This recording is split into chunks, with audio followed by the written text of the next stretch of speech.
ini nikmat, wabil khusus nikmat sempat sehingga kita semua bisa hadir mengikuti salah satu kegiatan rutin seperti yang disampaikan oleh tadi, yaitu workshop pembelajaran abad 21. Salawat dan salam tak henti-hentinya kita layangkan kepada junjungan Allah Nabi besar Muhammad Sallallahu Alaihi Wasallam, karena dengan petunjuk beliau kita selaku umat manusia bisa menjadi lebih baik, sehingga pada hari ini kita mengikuti perkembangan yang semuanya merupakan salah satu bagian dari revolusi, khususnya di dalam bidang pendidikan. Bapak Ibu yang saya hormati, tadi sudah disampaikan oleh Bapak Kepala Sekolah bahwa kegiatan ini merupakan kegiatan yang rutin dilaksanakan dan mudah-mudahan hasilnya juga rutin. Kalau kita lihat dari arti kata workshop, itu artinya bengkel kerja. Ketika ada kegiatan di bengkel kerja, maka ada hasilnya.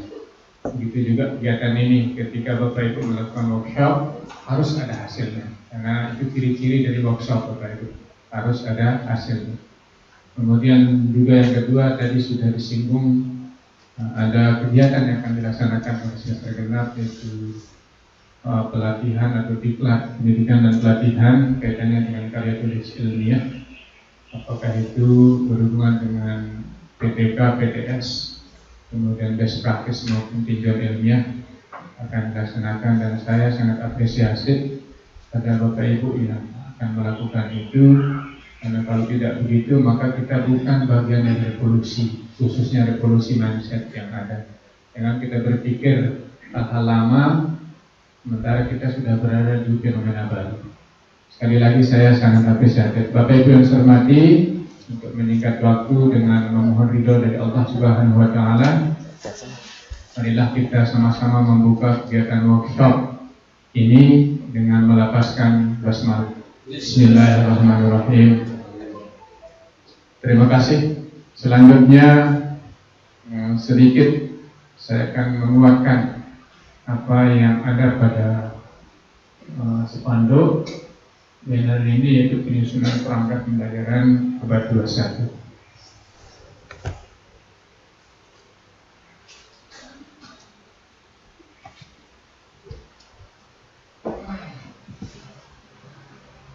Bapak Ibu yang saya hormati, melihat dari judul workshop kita pada hari ini memang kelihatannya keren sekali, kan? Keren, dan memang kita berada akan ke sana ya, ke abad 21 tahun 2045. Ini persiapan untuk menuju menuju tahun 2045. Kenapa abad 21? Karena banyak hal di sana Bapak Ibu, terutama yang berhubungan dengan literasi, berhubungan dengan PPK, berhubungan dengan FORS, berhubungan dengan keterampilan 4C seperti yang disampaikan oleh Bapak Kepala Sekolah. Saya langsung saja Bapak Ibu yang saya hormati, karena kalau terlalu banyak ceramah barangkali itu akan membuat Bapak Ibu bosan ya. Langsung saja kepada penguatan Bapak Ibu, penguatan tentang perangkat pembelajaran abad 21. Sesungguhnya Bapak Ibu sudah melakukannya barangkali. Bahkan mungkin Bapak Ibu sudah mengaktualisasikan dalam perangkat yang digunakan setiap hari. Namun sedikit kemarin saya pernah melakukan supervisi mutu ya. Mungkin hanya kebetulan sampelnya belum menuju ke abad 21 ya. Hanya sebagian di situ, sehingga perlu untuk kita kembangkan lagi, kuatkan lagi kaitannya dengan ini ya. Kenapa harus PPK, kenapa harus literasi, kenapa harus SOT, kenapa harus keterampilan 4C, sebentar akan ada teorinya. Namun sebelum itu Bapak Ibu, mari kita flashback dulu ya. Mohon izin untuk berdiri.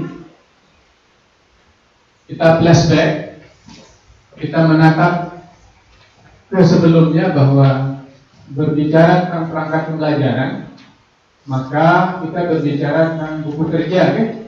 Buku kerja 1, buku kerja 2, 3, dan 4. Di sana Bapak Ibu harus menyiapkan 28 jenis perangkat pembelajaran. Kalau Bapak Ibu sudah membuat buku kerja, maka ada 28 jenis perangkat pembelajaran yang Bapak Ibu susun di situ. Mulai dari buku kerja 1 itu ada 4 ya, sampai dengan buku kerja 4. Mari kita lihat. Di sini ada 4 yang Bapak Ibu sudah siapkan. Saya yakin ada semuanya. Analisis SKL KIKD ya. Saya yakin Bapak Ibu sudah menganalisis ini. Ya. Kalau tidak pernah menganalisis ini, maka betul yang dikatakan oleh PKP. Ya. Kenapa muncul PKP? Karena guru-guru jarang menganalisis SKL, KI dan KD katanya di situ salah satunya. Kemudian yang kedua, silabus. Saya yakin Bapak Ibu punya silabus. Cuman silabus yang bagaimana? Nah, itu belum kita tahu. Apakah silabus model lama ataukah silabus yang berorientasi dengan abad 21 atau boleh kita kenal dengan istilah silabus terintegrasi. Terintegrasi 4 hal tadi, ada PPK, ada literasi, ada HOTS, cyber thinking skill, dan ada keterampilan 4C-nya di dalam. Kemudian RPP. Nah, ini yang kuning, kenapa saya kuningkan? Karena ini sedang gaung Bapak Ibu oleh Mas Nadiem ya, Mas Menteri baru kita yang masih banyak kali lebih tua saya. Dari Mas Nadiem ini ada edaran ya nomor 14 tahun 2019, tanggal 10 Desember itu edarannya, bahwa RPP ini sudah boleh dirampingkan. Ya, nanti terserah Bapak Ibu. Ya. Tapi kita belum sepakat di Lombok Timur ini bagaimana modelnya. Nanti saya berikan contoh kalau mau dirampingkan ya. Kemudian yang kedua, keempat adalah KKM, kriteria ketuntasan minimal. Saya yakin Bapak Ibu punya. Dan barangkali di masing-masing sekolah ada yang KKM-nya KKM massal ya, sama aja. Secara nasional 7,5. Ya, itu KKM pemaksaan itu Pak. Di sini Pak, maka berapa KKM? Variatif. Itu yang bagus sebenarnya, karena tingkat kesulitan mata pelajaran itu berbeda-beda. Ya ada yang sama semuanya 7,5, 7,5. Itu tidak logis menurut saya. Agama dengan matematika berbeda tingkat kesulitannya. Sehingga kalau kita lihat dari kompleksitas daya dukung dan semuanya itu, maka mereka harusnya berbeda. Kemudian yang kedua, ini Bapak Ibu harus punya kode etik guru, ikrar, tata tertib, kemudian pembiasaan guru, kalender pendidikan, ya, alokasi waktu, program tahunan, program semester, dan agenda guru. Nah, ini yang penting, ini yang terakhir. Ini yang sebenarnya dibawa pulang nih. Kalian lain taruh saya di sekolah. Kenapa demikian? Kalau agenda guru ini kan lengkap di dalamnya. Hari ini, tanggal ini, saya akan mengajar di kelas ini. Jam ini, materinya ini, teknik saya ini, yang tidak hadir ini, selesai. Ya. Sehingga kalau kita punya ini, Bapak Ibu, kita akan bertanya sampai mana pelajaran kita anak-anak. Kan acap kali kita melihat guru, mohon maaf ya, saya yakin di sekolah kita tidak ada. Nah, saya salah satunya guru yang pernah berkeliling di setiap ruangan kelas, karena ada pendampingan dulu, melihat bagaimana guru mengajar. Ada yang mengatakan, anak sampai mana pelajaran kita kemarin? Oh, berarti dia tidak punya TP gini. Itu contoh kasus, tapi di sini tidak ada. Nah, kemudian yang ketiga, daftar hadir siswa harus punya. Dari luar, daftar nilai siswa, penilaian akhlak, sikap, ya, analisis harian, PH ya, program perbaikan dan pengayaan, daftar buku pegangan guru dan siswa ya. Bapak menggunakan buku yang mana referensinya? Apakah dari kementerian, apakah dari LKS, PT Intan Pariwara, atau dari internet dan seterusnya. Kemudian jadwal mengajar harus punya Bapak Ibu, supaya tidak lupa, ya. Harus mengajar di mana, kelas berapa, ya. Tapi kalau punya agenda, seperti agenda yang saya buat, tidak akan kelupaan saya ngajar di mana, pada pelajaran apa, pada materinya apa, tidak akan saya lupa. Karena itu saya bawa pulang. Malamnya saya lihat dulu, saya harus mengajar di kelas ini, batasan pelajaran saya sampai ini. Ya. Kemudian begitu juga kumpulan kisi-kisi ya, kumpulan soal, analisis soal, perbaikan. Kemudian ini untuk evaluasi yang direncanakan oleh Pak Kepala tadi. diajak untuk melakukan atau mengikuti kegiatan diklat. Bapak Ibu harus punya daftar evaluasi. Ya, tahun ini apa yang belum saya lakukan? Ya. Kemudian tidak lanjutnya kapan saya akan lakukan? Dan kebanyakan permasalahan kita di sini, Bapak Ibu, ya, kita sudah rencanakan di SKP, tapi kita tidak lakukan. Ya, sehingga tidak sesuai antara yang kita rencanakan dengan kita lakukan. Nah, kalau Bapak Ibu rencanakan akan mengadakan mengikuti diklat, maka lakukan dia. Permasalahan terbesar kenapa guru tidak naik pangkat, karena mereka, teman-teman itu tidak mengikuti pelatihan, sehingga berpengaruh pada nilai PD, pengembangan diri. Kalau workshop seperti ini nilainya 0,1 Bapak Ibu, 0, ya. Tapi kalau diklat, karena yang melakukan itu dinas, maka nilainya lebih banyak, sistem jamnya yang banyak, 180 per jam. Nilainya itu 3,0. Kalau ini, maka puluhan kali Bapak Ibu ikut baru dapat 1,0.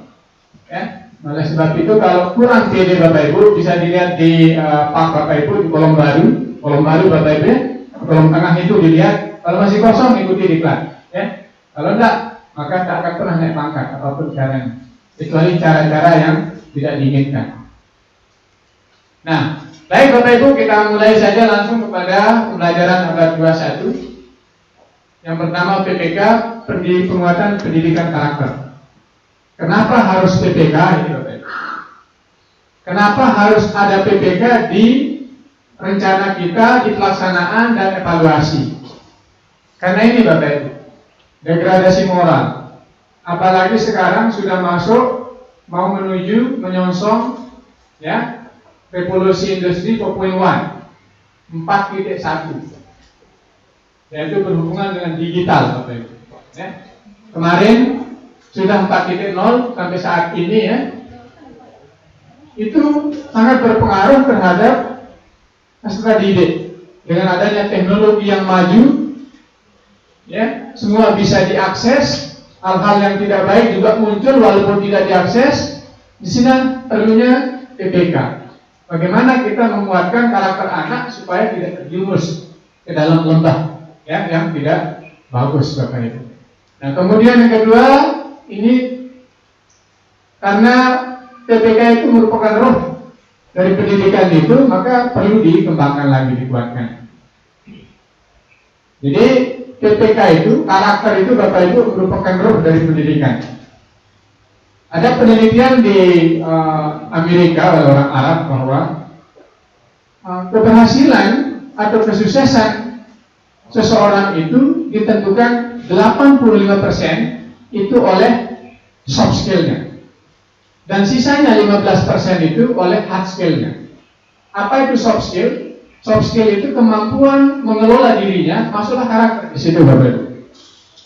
Anak atau kita dikatakan berhasil apabila kita memiliki soft skill yang baik, atau 85% ditentukan oleh itu, sikapnya, sifatnya. 15% itu oleh hard skill, kemampuan dan keterampilannya. Oleh sebab itu, PPK itu sangat penting. Ya. Nah, untuk menghadapi abad 21, anak-anak kita yang sekarang itu tahun 2045, mereka harus memiliki karakter yang baik Bapak Ibu. Kalau tidak begitu, mereka tidak punya filter dalam menjalankan kehidupannya. Bapak Ibu bisa bayangkan anak-anak kita yang sekarang yang tidak bisa jauh dari HP Bapak Ibu.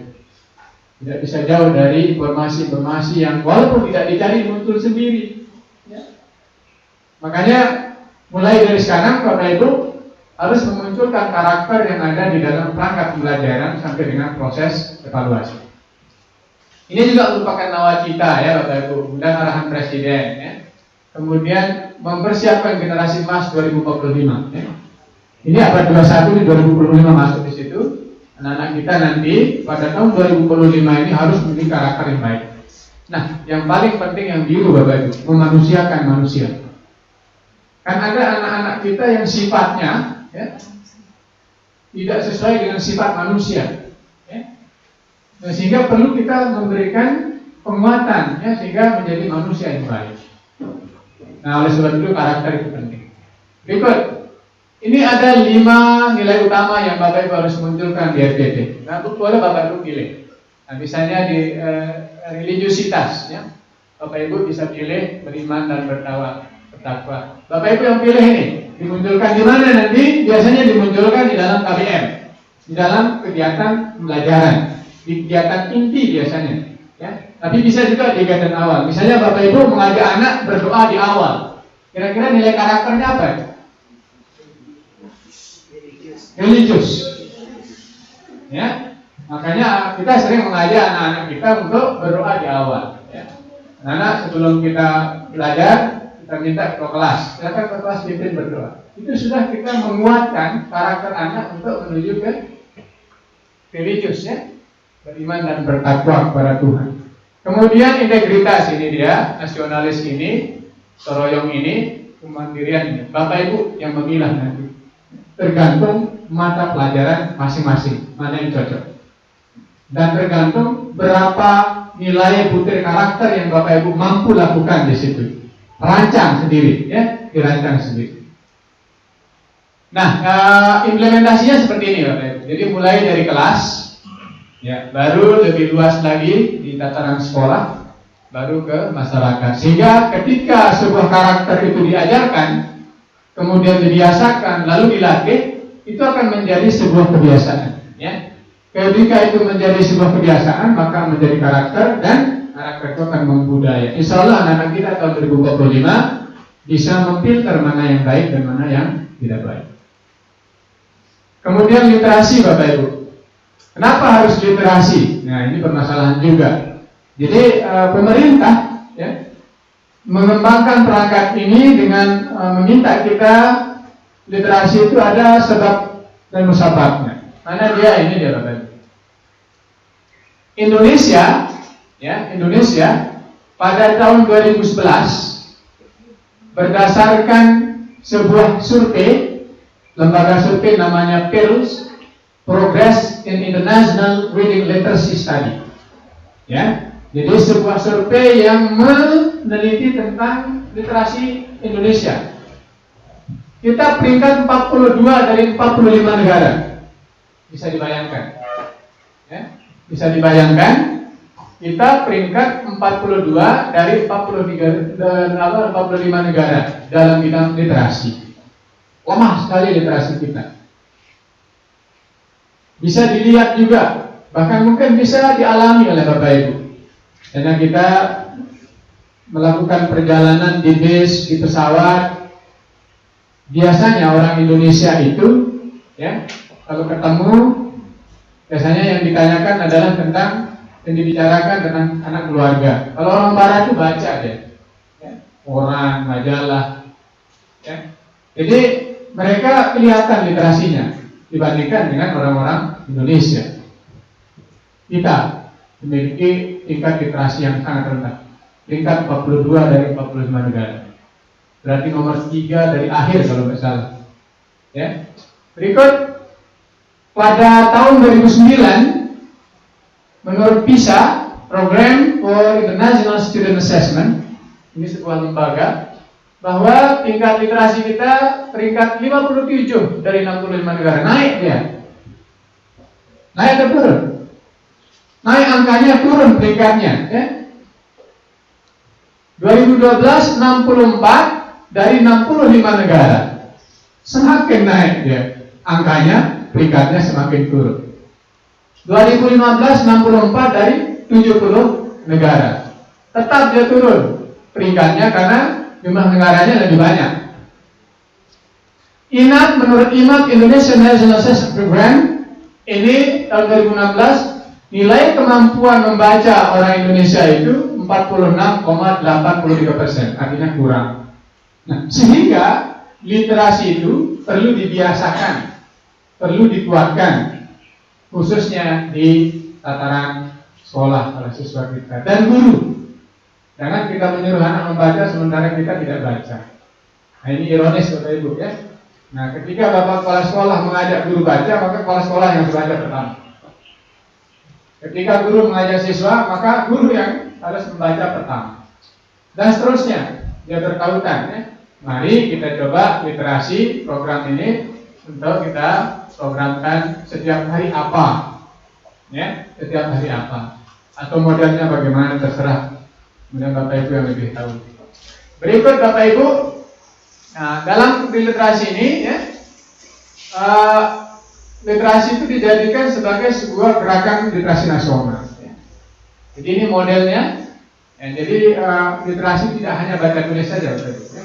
Ada numerasi, menghitung, ini biasanya di matematika, sains, ICT, ya, komputer ini ya, teknologi, finansial, ya, keuangan dan budaya. Ini contoh literasi. Nah, masing-masing mata pelajaran akan memiliki model literasi yang berbeda. Bahasa Indonesia, bahasa Inggris, dan semua mata yang lain pasti ada bacanya, ya, pasti ada bacanya. Kalau menghitung barangkali matematika saja. Nah, oleh sebab itu Bapak Ibu akan pilih mana literasi yang cocok menurut mata pelajaran masing-masing. Apa yang dikembangkan? Ya? Nah, berikut model pembiasaannya, Bapak Ibu.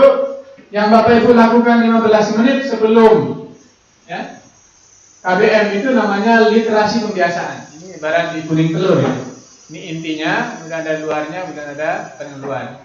Nah, ketika Bapak Ibu mau mengembangkan bisa dilakukan di perpustakaan, ya, dengan model mungkin itu ekstrakurikuler, silakan ya. Nah, lalu mau mengembangkan lagi pada masing-masing mata pelajaran, maka dikembangkan di situ, ya, yaitu literasi dalam pembelajaran agama, literasi dalam pembelajaran agama. Bahasa Indonesia begitu juga, IPA begitu juga. Ketika anak misalnya disuruh menghitung pada pelajaran matematika, maka itu juga literasi dalam pembelajaran. Tetapi literasi pembiasaan ini dan pengembangan ini adalah literasi baca, ya Bapak Ibu. Sampai dengan tataran merangkum di situ, ya. Di perpus misalnya mereka baca di perpus, kemudian ada jurnal, ya. Itu yang kita lihat, kita periksa sampai mana anak-anak itu membaca. Nah, ini yang kedua Bapak Ibu, yaitu literasi perlu dikembangkan karena fenomena tadi ya, kita orang Indonesia berada di peringkat bawah dan tingkat literasinya sangat kurang. Kemudian HOTS, nah ini yang kemarin keren ya di PKP ya, di PKP sekali banyak yang ikut Pak ya, kalau kalah. Berapa orang ikut? Semua ya, saya yakin semua sudah dapat ilmunya ya. Kalau misalnya Bapak Ibu disuruh untuk menganalisa indikator, saya yakin Bapak Ibu sudah mampu ya. Nah, lebih memudahkan Bapak Ibu dalam penyusunan perangkat pembelajaran abad 21. HOTS ya, High Order Thinking Skills. Ya, kenapa harus HOT? Ini menghadapi dunia global ya. Kalau anak-anak kita nanti abad 21 tahun 2045 tidak mampu memecahkan masalah, maka akan ketinggalan zaman. Kemudian mampu berpikir kritis juga demikian. Nah, ini adalah kenapa harus ada HOTS, supaya anak mampu memecahkan masalah, problem solving, mampu berpikir kritis, critical thinking, mampu berpikir kreatif, creative thinking, mampu berargumen, ya, mampu berargumen atau reasoning, dan mampu mengambil keputusan atau decision making, membuat sebuah keputusan. Nah, apa itu HOTS Bapak Ibu? Saya yakin Bapak Ibu sudah. Karena ini kita keluarkan saja Bapak Ibu. Nanti workshopnya yang harus tajam di sini pada saat Bapak Ibu kerja. High order thinking skill itu Bapak Ibu adalah kemampuan berpikir, ya, tingkat tinggi. Yang endingnya adalah mereka mampu menganalisa minimal. Berarti dia berada di C4 Bapak Ibu. Ketika Bapak Ibu mengajak anak untuk menganalisis sesuatu, maka dia sudah HOTS ya. Ya, C4, baru C5 dan C6. Kalau C1, 2, 3 maka Bapak Ibu belum mengajak anak untuk menuju HOTS. Mengetahui, memahami dan mengaplikasikan C1, 2, dan 3. Nah, mampu membuat sebuah analisa, mampu menyimpulkan dan mampu menciptakan di situ. Itulah yang dimaksud dengan high order thinking skills. Pemahaman sederhananya adalah kita guru akan mengajak anak untuk berpikir pada tataran kognitif itu mulai dari C5, C4, 5 dan 6. Itu yang dikatakan dengan high order thinking skills. Lalu sebelum itu, maka itu adalah HOTS. Batasannya adalah C1, 2, 3 itu LOTS, low order thinking skill. Kemudian HOTS-nya adalah C4, 5 dan 6. Itu pemahaman sederhananya supaya tidak terlalu banyak teori. Nah, apa yang dimaksud dengan berpikir Bapak Ibu? Kalau berpikir itu nih, mampu menemukan, menganalisis, mencipta, refleksi, berargumentasi. Nah, kalau ini bukan berpikir namanya, mengetahui, mengingat, mengulang. Ini kan masih di C12, C12. Mengetahui, mengingat, dan mengulangi C12. Ini bukan proses berpikir tingkat tinggi, dan bukan proses berpikir dalam tataran hal. Nah, ini yang dari taksonomi Bloom, Bapak Ibu. Jadi kalau kita lihat di piramid, ya, piramid berpikir itu, ini dia. C1 mengingat, 2 memahami, 3 mengaplikasikan. Itu LOTS, Low Order Thinking Skill. Analisis, evaluasi, dan kreasi itu HOTS. Ya, kalau kita lihat di piramidnya seperti yang tadi.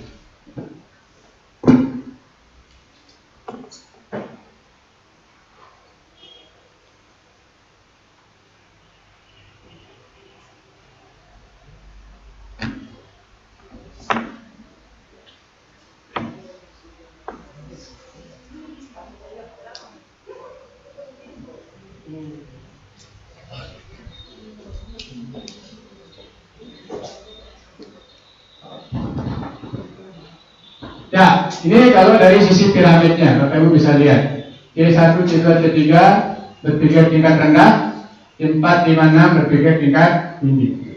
Berikut, nah ini yang terbaru berdasarkan PKP itu ya, Bapak Ibu sudah dapatkan aspek-aspek HOTS itu. Jadi anak itu nanti mampu mentransfer pengetahuan, mampu memecahkan masalah, dan mampu berpikir kritis dan kreatif. Ya, nanti Bapak Ibu baca kalau ini ya. Transfer knowledge itu begini, yang ditransfer itu adalah faktual, konseptual, prosedural, sampai dengan metakognitif. Tapi Bapak Ibu yang saya hormati, khusus untuk metakognitif, kalau kita lihat di Permen 37 2018 itu sudah tidak ada tataran metakognitif, ya. Tidak ada di situ. Semua mapel, kecuali di SMA dan SMK. Jadi metakognitif ini, dimensi pengetahuan ini tidak ada di Permen. Tetapi kita dituntut, ya, kemarin itu di PKP untuk mencoba mengajak anak-anak itu untuk berpikir tingkat tinggi alias HOTS, ya, mulai dari konsep, ya, konsep prosedural sampai dengan ke atas. Kali ini di proses kognitifnya ada istilah apa namanya, ada LOTS, ada HOTS. Paling tinggal dibaca. Tapi RTP baru kita tajamkan. Ini apeketnya, ya. Kemudian ini adalah yang psikomotoriknya, ya, T1 sampai dengan T5. Nah, Bapak Ibu yang saya hormati, kalau ini tinggal dibaca. Nah, ini yang paling penting Bapak Ibu, ya. Untuk Bapak Ibu menyusun, ya, perangkat pembelajaran itu, khususnya FDP, Bapak Ibu harus melihat KD-nya dulu, menganalisis KD-nya. Nah, ketika Bapak Ibu menganalisis KD-nya, maka caranya adalah menentukan target KD.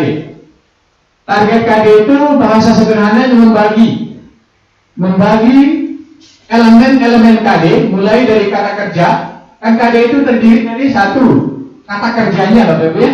Kemudian yang kedua, materinya di dalamnya, lalu variabelnya. Ada 3 elemen yang ada di dalam KD itu. Kata kerja KD-nya, materi yang ada di dalam KD, kemudian adalah variabelnya di dalamnya. Nah, caranya Bapak Ibu, ya, Bapak Ibu tentukan dulu target KD-nya, ya, dengan tidak merubah deskripsi pada KD. Nggak boleh dirubah Bapak Ibu.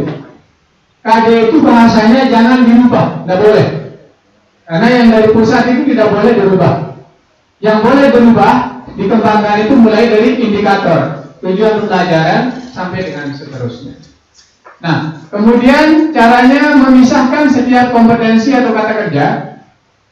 Bapak Ibu pernah melihat KD-nya, di sana ada kata kerja. Di kata pertama di KD, mengidentifikasi, menggabungkan, menentukan, kemudian menganalisis, membandingkan, ada ya, di setiap KD pasti ada ya. Itu yang Bapak Ibu lihat, ya. Pisahkan kata kerjanya kalau lebih dari satu. Kalau ada dan atau koma atau maka pisahkan dia nanti, ya. Lalu memisahkan setiap materi pada KD. Kalau ada 2 materi pada KD, pisahkan jadi 2, ya. kemudian proses pencapaiannya, ya. Kemudian menuliskan target jika ada kata dan atau menjadi target. Misalnya ini, Bapak Ibu. Ini IPA, ya. Kata kerjanya mengatakan menghubungkan. Siapa yang ngajar IPA? IPA, Bu, ya. Ada kata menghubungkan? Kelas berapa ini, Bu? Ini KD kelas berapa? Mungkin. Jangan ada mungkin. Oh ya, yang kelas 8 siapa ada? Nah, ini Bapak Ibu, ada kata menghubungkan. Berapa kata kerjanya? 1, ya? Yang 1, karena tidak ada dan, ya? Menghubungkan ciri pubertas pada laki-laki dan perempuan. Berarti yang dipisahkan apanya? Kata kerja KD-nya atau materinya? Materinya, karena di sini ada dan. Berarti kalau ada 2 pemisahan dalam 1 KD, maka indikatornya minimal 2, ya. 2. Itu caranya kalau mau diturunkan ke dalam indikator dan tujuan pembelajaran. Ditentukan dulu target KD-nya, ya. Tentukan dulu target KD-nya. Nah, sehingga di sini Bapak Ibu, di KD pengetahuannya ada 1 kata kerja menghubungkan, kemudian ada 2 materi laki-laki dan perempuan. Nah, ketika kita pecah jadi 2 akan seperti ini: menghubungkan ciri pubertas pada laki-laki dengan kesehatan reproduksi, menghubungkan ciri pubertas pada perempuan dengan kesehatan reproduksi. Kita tidak merubah, ya, kita tidak merubah bahasa KD-nya, cuma kita pecah menjadi 2. Nah, yang paling banyak di sini bahasa Inggris. Kenapa bahasa Inggris itu 1 KD itu materinya banyak? Siapa bahasa Inggris? Bu Ika? Kelas berapa Bu Ika? Kelas 2, kelas 8. Ibu Ika harus mengajar 13 KD di kelas 8, 1 tahun. Kelas 7 siapa? Pak Suparman harus mengajar 8 KD 1 tahun. Kelas 9? Pak Bahrul, ya? Kelas 9 harus diajar 11 KD di situ, kelas 9. Ya? Nah, misalnya KD-nya Pak Suparman, KD 3.17, 3.1, 4.1. Di sana materinya 4 Pak Suparman, ya? Pak Fathur Rahman, ya? Pak Fathur Rahman itu akan mengajar 4 materi, berarti dipecah jadi 4. Kalau tadi ada IPA, dipecah jadi 2. Kalau Pak Fathur Rahman akan berubah menjadi 4. Materinya adalah sapaan, kemudian di situ ada apa lagi? Ucapan terima kasih, kemudian thanking, ya, thanking tadi, kemudian lab taking, ya, dan seterusnya. Itu dipisah jadi 4, lalu dipecah lagi jadi 2. Ini ribet sekali kalau bahasa Inggris. Dipecah jadi 2, lisan dan tulis. Dipecah lagi jadi 3, ada fungsi sosial, terkait dan unsur kebahasaan. Tadi ada 4 dipecah 2 jadi 8, dipecah jadi 3 lagi menjadi, tadi sudah 8 dipecah 3 menjadi 8, 3, 24. Ini tidak sesuai dengan yang diarahkan oleh Menteri yang terbaru ini, Mas Nadiem, yaitu 1 lembar saja katanya. Kalau kita menggunakan ini Bapak Ibu berdasarkan abad 21 ini, maka indikator pada masing-masing mapel itu akan berbeda-beda dan tidak semua bisa 1 lembar. Nah, nanti itu kita akan pecahkan di dinas. Mudah-mudahan atasan kami di kantor itu mengajak kami, dan saya sudah menganalisanya. Saya sudah pecahkan semuanya. Khusus bahasa Inggris saya sudah pecahkan KD-nya semuanya, ya. Saya sudah petakan dia semuanya, dan insya Allah akan memudahkan guru-guru di Lombok Timur kalau mau dipakai, kalau enggak masalah. Nah, kemudian ini Bapak Ibu menyajikan ini untuk keterampilan, ini hanya 1, tidak ada pecahannya. Kenapa? Karena tidak ada dan atau.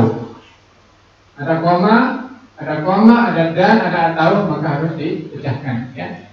Nah, ini cara memecahkan atau membuat sebuah target KD yang akan diturunkan, di breakdown ke dalam indikator ke dalam tujuan pembelajaran. Ilmunya adalah Bapak Ibu, tujuan itu kan disadar dari indikator pencapaian kompetensi. Indikator pencapaian kompetensi itu akan lebih mudah diambil dari target KD. Target KD diambil dari KD. KD diambil dari KI. Itu hierarkinya Bapak Ibu. Sehingga Bapak Ibu tidak salah dalam membuat indikator. Kalau sudah seperti ini, tinggal indikatornya mengatakan menghubungkan ciri pubertas. Ini sudah jadi Bapak Ibu. Ya, sudah jadi nih indikatornya menghubungkan ciri pubertas pada laki-laki dengan kesehatan reproduksi. Bagaimana kalau tujuan pembelajaran? Sudah jadi belum? Tinggal dikemas. Ada namanya pola ABCD namanya Bapak Ibu kalau membuat tujuan pembelajaran. Audience, behavior, ya, condition, dan degree. Ada 4 cara membuat tujuan pembelajaran. Jika siswa dapat atau melalui kegiatan ini peserta didik dapat menghubungkan ciri pubertas pada laki-laki dengan kesehatan reproduksi melalui kerjasama kelompok secara komunikatif. Sudah jadi tujuannya. Nah, berikut Bapak Ibu, analisis kompetensi dasar itu tidak hanya berpatokan pada kata kerja saja Bapak Ibu, harus dibaca secara keseluruhan. Tidak bisa hanya dari kata kerja tadi saja, ya. Harus dibaca secara keseluruhan. Kemudian jika ada 2 kata kerja sudah tadi, maka tingkat kompetensi pada kalian harus ada 2. Ini contoh analisisnya sama seperti tadi Bapak Ibu, ya.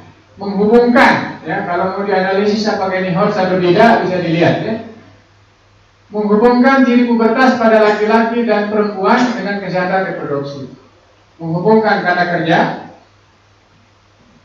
ciri pubertas pada laki-laki dan perempuan itu materi. Ini adalah variabel atau caranya. Nah, kalau kita lihat dimensi pengetahuannya adalah konseptual Bapak Ibu, ya, konseptual. Karena menghubungkan, ya, bukan fakta, ya. Tadi ada fakta, konsep, prosedur, dan meta kognitif. Nah, jadi kalau kita lihat ini Bapak Ibu, tingkat kompetensi KD adalah menganalisis, ya. Jadi menghubungkan itu kan membutuhkan yang sepadan dengan analisis, yaitu C4. Caranya nanti kalau tidak ada pada KD itu di taksonomi belum itu Bapak Ibu cari yang sepadan. Ya, nanti kita lihat, ya. Kalau ini hanya ceramah saja, bentar kalau sudah masuk ke dalam contoh baru Bapak Ibu akan paham. Nah, begitu juga yang keterampilan sama dengan yang tadi. Nah, kalau menyajikan berarti dia berada di P3, yaitu presisi, ya, alias tingkatan mahir tuh, kalau sudah di presisi. Mana dia? Kita buktikan ini Bapak Ibu, ya. Nah ini, tadi ada kata sebelumnya yang pengetahuan menghubungkan. Nah, kalau kita lihat tadi katanya C4. Mana yang sepadan dengan menghubungkan, ya? Ada tidak menghubungkan? Bisa dilihat Bapak Ibu? Nah, kalau tidak ada kata menghubungkan, maka cari yang sepadan, yang mirip, ya, yang mirip. Berarti dia berada di sekitar sini, ya, berada di sekitar sini. Kalau yang menyebutkan, kemudian mengidentifikasi di KD-nya itu sudah ada, sudah sepadan dia, ya. Atau menjelaskan itu sudah sepadan dia. Nah, begitu juga yang psikomotorik atau keterampilan. Tadi ada kata menyajikan. Coba lihat di ini. Ini kalau ini sudah ada Bapak Ibu. Menyajikan ini, betul? Di KD-nya mengatakan yang menyajikan, berarti dia sudah sepadan. Sudah ada di dalam taksonomi ini. Berarti dia masuk kepada P3, psikomotorik 3. Berarti dia pada tataran mahir, ya. Berarti keterampilannya anak-anak itu harus minimal dia berada di sini. Tadi kalau keterampilannya mengatakan menganalisis, maka siswa itu berada di tataran HOTS dia. Minimal dia harus mampu menganalisis. Itu KD yang harus diajarkan minimal.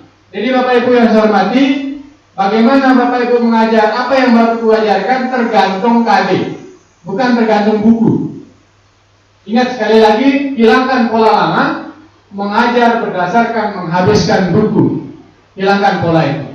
Ya, mengajar Bapak Ibu harus disesuaikan dengan kompetensi dasar. Sebelum Bapak Ibu mengajar, lihat dulu kata kerja yang ada di situ. Menyajikan yang tadi itu, ya, masalah pubertas, menghubungkan atau menganalisis tentang pubertas pada laki dan berarti anak-anak saya harus mampu menganalisa tentang pengetahuan yang berhubungan dengan pubertas pada laki-laki dan perempuan. Itu dasar pemikiran kita untuk membuat FPP dan mengajar di kelas. Dan itu juga dasar kita untuk melakukan evaluasi di kelas. Nah, untuk memudahkan guru-guru dalam proses menentukan KKO, kata kerja operasional, karena walaupun begini Bapak Ibu tidak gampang ini. Ada seorang guru yang mengatakan baru saya kenal yang nama C itu ternyata kepanjangan dari cognitive katanya. Ya. Sampai sejauh itu sudah golongan 3D baru tahu tentang kepanjangan dari C. Yang kita dengar C1, C2, C3 apa sih kepanjangan C itu ternyata cognitive katanya. Itu kenapa? Karena kita kurang literasi Bapak Ibu. C itu artinya kognitif, pengetahuan, okay? Kemudian P itu adalah psikomotorik. Kalau bahasa Inggris dibaca psikomotorik, P-nya hilang. Ya? Nah, itu yang Bapak Ibu akan baca ini harus dipahami. Ini Bapak Ibu, kalau Bapak Ibu mau capek sedikit, ya, menganalisa KD Bapak Ibu, masing-masing guru mapel kumpul jadi satu, ya, IPA kumpul jadi satu, PKN kumpul, kemudian dianalisa KD itu, ya, lalu dilakukan seperti tadi ada pemecahan target KD sampai dengan menemukan KKO-nya, kata kerja operasional, seperti yang saya lakukan di sini. Ini sebagai bukti bahwa saya membaca dan hafal KD bahasa Inggris semuanya. Mohon maaf bukan sombong Bapak Ibu ya, karena ini adalah bagian saya ketika saya lomba guru berprestasi. Jadi saya selalu mengupdate ya, mengupdate apa namanya, apa yang kita anggap baru.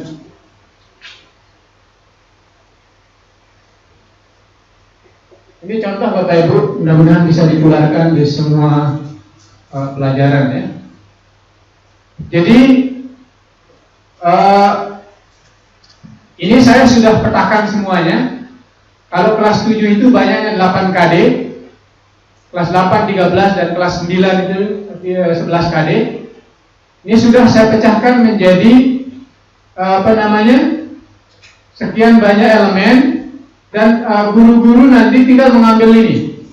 Kalau mau membuat indikator, tinggal dipetik. Tapi ini belum boleh dikopi karena belum saya buat dalam aplikasi. Ini nanti saya akan masukkan ke dalam aplikasi sederhana sehingga Bapak Ibu guru akan lebih gampang. Ini sudah ada mana KD pendukungnya, kuncinya, tangganya, sampai dengan pengayaannya. Jadi termasuk C berapa sudah jelas. Ya. Materinya mana, target KD-nya ya. Ini materinya. Ini target KD-nya. Seperti yang kita lakukan di teori tadi. Ini semuanya sudah Bapak Ibu. Ini saya buat 1 hari di kelas 7, tanggal 22 Desember, hari Minggu yang lalu. Lalu kelas 8 hari berikutnya. Ini tidak membutuhkan tidak waktunya cukup lama ya. Kita berpikir. Ini kelas 8, ini kelas 9. Kalau Bapak Ibu guru melakukan seperti ini, ya, seperti ini, melakukan analisis KD, saya yakin perangkat itu yang dulu 1 KD bisa 3 hari dibuat, bisa menjadi 1 hari, 1 KD. Ya. Nah ini yang saya lakukan di bahasa Inggris dan alhamdulillah banyak membantu teman-teman di komunitas zona tengah. Ya, di zona tengah. Bahkan juga saya pernah diundang ke zona utara dan selatan, alhamdulillah ya Bapak Ibu. Dan saya mengajak kita semua mapel itu melakukan analisa seperti itu, sehingga memudahkan Bapak Ibu dalam merumuskan indikator sampai dengan membuat sebuah perangkat belajar. Nah ini yang hubungannya ke sana, ini harus dipilah. Ini kan semua mapel Bapak Ibu, bukan bahasa Inggris saja. Jadi ini adalah taksonomi belum yang sudah dipadukan. Kalau kemarin itu yang saya buat itu perpaduan dari 4 taksonomi ya, 4 taksonomi ya. Kali ini sudah dipadukan ini jadi 2 antara guru dan murid. Belum taksonomi dengan Anderson dan Caldwell. Sudah disatukan. Jadi Bapak Ibu tinggal memilih nanti di sini. Mana KKO yang cocok untuk KD ini ya. tinggal Bapak Ibu pilih ya. Begitu juga yang affected. Kalau affected kan khusus agama dan PKN. Kita tidak langsung terjun di sini. Yang PKN dan agama ambil yang ini untuk membuat indikator sikapnya. Nah, kemudian ini pengenal keterampilan, tinggal ambil ini. Kalau misalnya anak-anak KD-nya mengatakan menyajikan, maka Bapak Ibu nanti pilih di P3 itu presisi. Ya. Nah, berarti anak harus mahir di sini. Ya. Dan seterusnya. Kalau meniru ya sesuai dengan kata imitasi. Ya. Kemudian memanipulasi. Dan artikulasi sampai dengan naturalisasi sampai asli buatan sendiri. Nah, kembali ke sini ini adalah cara memudahkan untuk menentukan KKU ya. Karena kalau di PKP itu Bapak Ibu kita harus menampilkan indikator yang berhubungan dengan prasyarat yaitu indikator pendukung ya. Kemudian mana indikator kunci dan tangga dan pelayanannya. Begini Bapak Ibu, kalau KD Bapak Ibu nanti kata kerjanya berada di C1 ya, di C1, maka Bapak Ibu akan mengambilkan pendukungnya di C1 juga, karena tidak ada C0. Ya, ambilkan di C1. Kalau misalnya, ini misalnya ya, indikator yang ada di KD Bapak Ibu mengatakan, kata kerja yang ada di KD Bapak Ibu mengatakan mengidentifikasi. Berarti kata kerja operasional IPK-nya adalah kunci. Mengidentifikasi itu yang akan menjadi kunci. Minimal anak harus diajarkan itu, minimal. Ya. Kalau pendukungnya berarti sebelum itu, yang lebih rendah. Tidak perlu diajarkan kalau itu, ya. Hanya ditanyakan dalam bentuk persepsi misalnya. Anak, kemarin kita sudah belajar tentang pubertas. Masih ingat nggak siapa yang bisa menyebutkan dan seterusnya? Itu adalah bagian dari indikator yang ini, indikator pendukung, hanya untuk ditanyakan kembali, bukan untuk diajarkan. Kalau yang diajarkan itu mulai dari indikator kunci yang berada di C1. Nah, kalau kata kerja KD Bapak Ibu berada di C1, maka untuk menuju ke HOTS itu harus melalui tangga, melalui jembatan. Nggak boleh loncat Bapak Ibu ke C4. Ngajar menganalisis, ngajar mengidentifikasi, langsung ngajar menganalisis, nggak boleh. Ya, kenapa? Karena ini ibarat filosofi tangga, Bapak. Filosofi tangga. Jadi dari bawah melalui tangga berikut sampai dengan HOTS. Ya, jadi harus diajarkan di C2 juga, kemudian C3. Tapi minimal anak itu harus menguasai mengidentifikasi.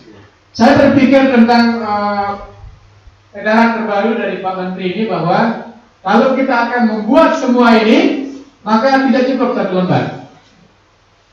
Nah, tergantung nanti kebijakan dari pemerintah daerah atau dinas pada khususnya. Kalau memang kita harus satu lembar, ya kita paksakan satu lembar. Berarti yang bisa kita ajarkan hanya sesuai dengan KD saja. Ya.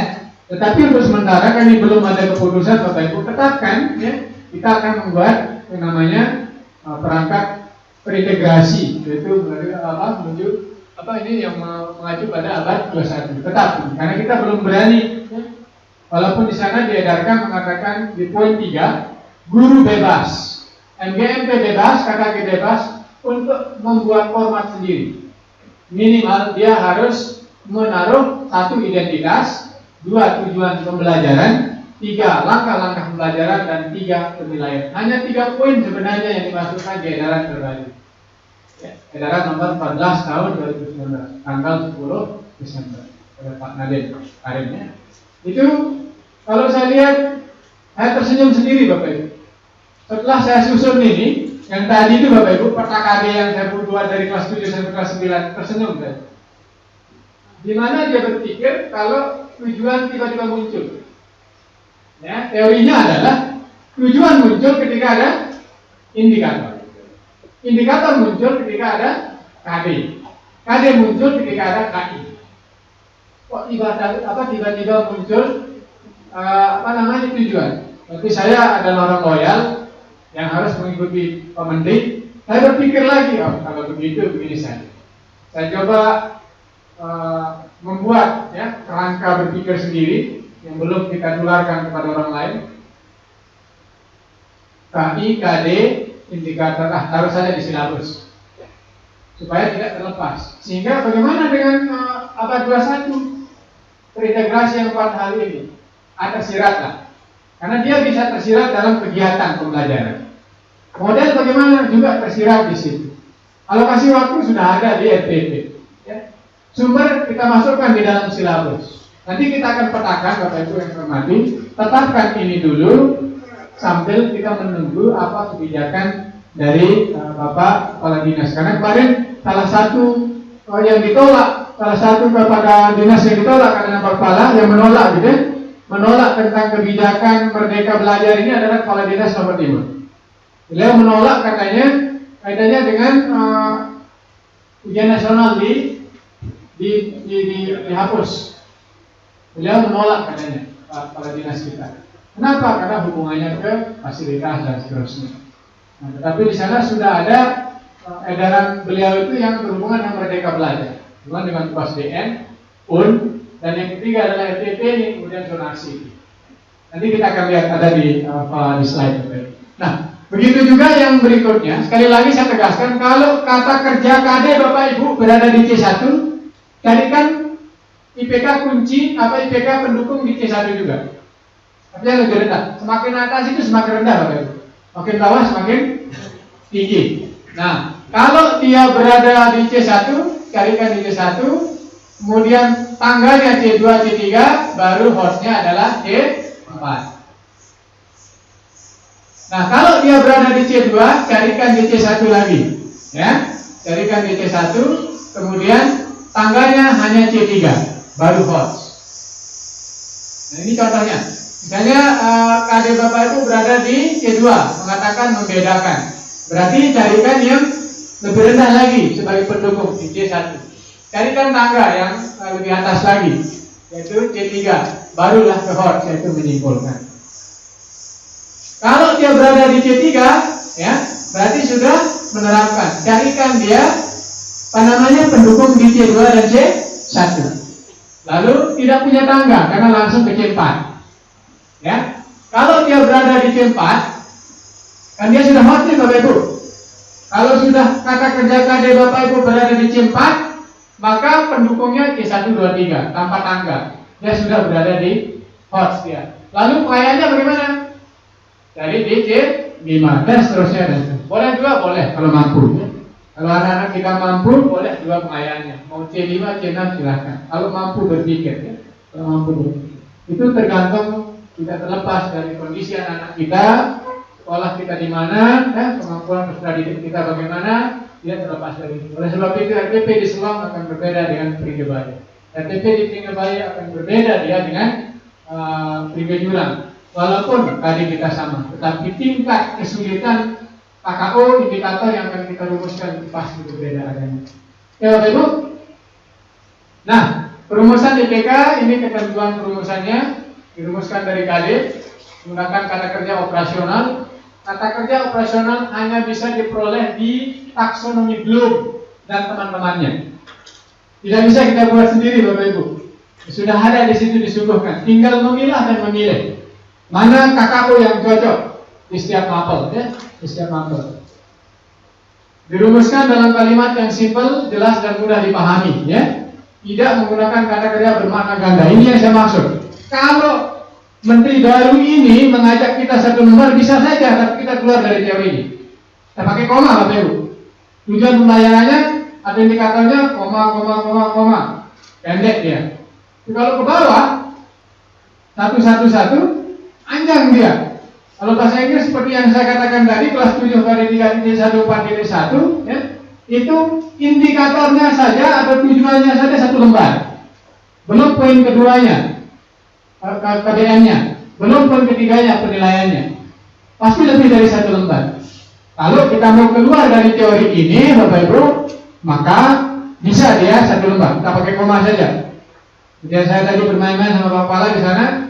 Kita pakai koma, fontnya 8, Arial Nero, kemudian spasinya, ya, single space, ya, 1 spasinya. kemudian kertasnya F4, 1 lembar dia. Tapi insya Allah yang tua-tua tidak bisa baca seperti saya, karena terlalu kecil hurufnya Bapak Ibu. Lalu takaran kita adalah ukuran lembarnya, bukan ukuran isinya. Ini yang masih saya sedang pikirkan Bapak Ibu. Tetapi sudah saya temukan solusi yang tadi ya, tapi belum matang ya. Kita bagi antara di silabus dengan di rencana pelaksanaan pelajaran PPDB. Tetapi akan lebih banyak yang tersirat atau minimal terlampir. Misalnya penilaian sikap digunakan jurnal ya, atau observasi jurnal. Pengetahuan pilihan ganda yang mana? Berapa soalnya kita tidak munculkan di situ, terlampir misalnya 10 lembar, sama saja dengan sebelumnya. Keterampilan misalnya proyek, di situ ada perintah disuruh ini. Mana dia terlampir? Tambah lagi 11 lembar. Lampirannya saja 11 lembar Bapak Ibu. Sebenarnya akan kembali sama dengan apa yang diinginkan oleh permen sebelumnya. Kalau di permen 37 itu atau permen 22 ya, kalau yang hubungannya ke proses itu, di sana 13 elemen Bapak Ibu, RPP. Dibuang 10, dimunculkan 3 oleh Pak Menteri yang baru. Dan yang lain itu tersirat, ya, kan sama juga bohong Bapak Ibu. Tapi ya memang konsepnya kita acungi jempol Bapak Ibu, Bapak Menteri ini merdeka belajar itu Bapak Ibu, supaya teman-teman tidak fokus pada perangkat saja. Betul memang di satu sisi, memang ketika diberikan kebebasan untuk membuat RPP yang sederhana, barangkali hanya poin-poin saja diajarkan, ya, sehingga yang lain isi yang lain terabaikan. Tapi mudah-mudahan tidak seperti itu harapan kita. Dan seterusnya Bapak Ibu ya. Jadi tidak menggunakan kata yang bermakna ganda dan itu. Ya. Misalnya menemukan atau menyajikan tadi pubertas laki dan perempuan, tidak boleh di kantor seperti itu. Ya. Karena apa? Harus satu aksi, satu indikator. Tapi kalau kita pakai koma, ya harus di bawahnya sebenarnya yang benar Pak, yang benar. Tapi kalau dituntut untuk 1 lembar ya harus kita pakai koma, atau kita ambil dari KD-nya saja sudah saja. Tidak perlu kita buat indikator. Tujuan kita copot dari KD yang ada. Pendek dia, seperti IPA kan? Seperti IPA misalnya ini Bapak. Kembali ke sini. Kalau kita mau 1 lembar bisa seperti ini. Nih. Tujuannya peserta didik mampu menghubungkan ciri pubertas pada laki-laki dan perempuan dengan kesehatan reproduksi selesai. Seperti yang dicontohkan oleh SMK, mata pelajaran geografi yang di edaran itu Bapak Ibu. Saya melihat hanya diambil dari KD. Ada tujuan untuk pengetahuan dan ada tujuan untuk keterampilan. Kalau keterampilannya ini, peserta didik mampu menyajikan karya tentang cara menyikapi ciri-ciri pubertas yang dialami. Sudah selesai, hanya 2 tujuan pembelajaran, 2 kegiatan pembelajaran, 2 evaluasi. Selesai dia yang terpendek. Tapi kalau kita lihat dari teori maka salah total kita Bapak. Nah nanti tergantung kebijakannya. Kita ikuti saja ya. Kalau kita diminta 1 lembar dengan pola yang sederhana ini, kita ikuti saja. Nah kita lanjutkan Bapak Ibu sedikit. Itu teorinya bagaimana merumuskan indikator. Yang penting Bapak Ibu tahu ilmunya, nanti Bapak Ibu yang memodifikasi sendiri. Nah ini klasifikasi indikator Bapak Ibu. Indikator yang sangat mengikuti kriteria kita, indikator kuncinya ya. Kemudian ada indikator pendukung. Jadi indikator kunci yang harus diajarkan. Ini kan berdasarkan karena kerja KD. Kalau indikator pendukung ini yang lebih rendah dari tadi, ya, itu hanya dalam bentuk persepsi ya. Dalam bentuk persepsi tanya jawab saja. Baru indikator pengayaan ini adalah namanya pengayaan yang lebih tinggi dari kunci. Tapi ya Bapak Ibu, yang namanya pengayaan itu yang hot maksudnya, ya, yang hot itu berada di C4 minimal, ya. Nah sebelum C4, 2-3 misalnya itu namanya tangga gitu. Nah tapi teorinya ini tidak harus ada. Tapi kalau masih ujian nasional ini harus ada. Kenapa? Karena soal katanya kemarin di PKP itu, besok soal ujian nasional itu yang ini 2020 akan ditambah soal penalarannya, berarti hostnya yang diperbanyak. Bapak Ibu nanti aja anak-anak kita untuk mempelajari bagaimana cara belajar dengan berpikir tingkat tinggi. Jadi analisa di sana minimal, ya, menalar ya. Nah, mudah-mudahan itu tidak menjadi permasalahan bagi anak-anak kita yang akan ujian nasional terakhir kalau benar ya. Ya, karena akan ditambah karena PKP itu ya, akan ditambah menjadi soal-soal pengalihan yang banyak. Ya. Nah, kemudian bagaimana pembelajaran HORS Bapak Ibu? Tadi ada bagaimana RPP HORS. RPP HORS itu adalah RPP yang di sana ada kegiatan minimal menganalisis. Saya ulang, RPP yang dikatakan HORS itu adalah RPP yang minimal di dalam kegiatan pembelajarannya ada kegiatan menganalisis minimal C4, lalu menyimpulkan C5, lalu menciptakan integrasi C6. Nah, kalau Bapak Ibu sudah rancang ada kata menganalisis, maka Bapak Ibu sudah ber-HORS. Nah, bagaimana pembelajaran HORS Bapak Ibu? Pembelajaran HORS itu adalah pembelajaran yang melibatkan 4 hal ini. Ini ada 4 model yang direkomendasikan, baru dia HORS. Pasti HORS.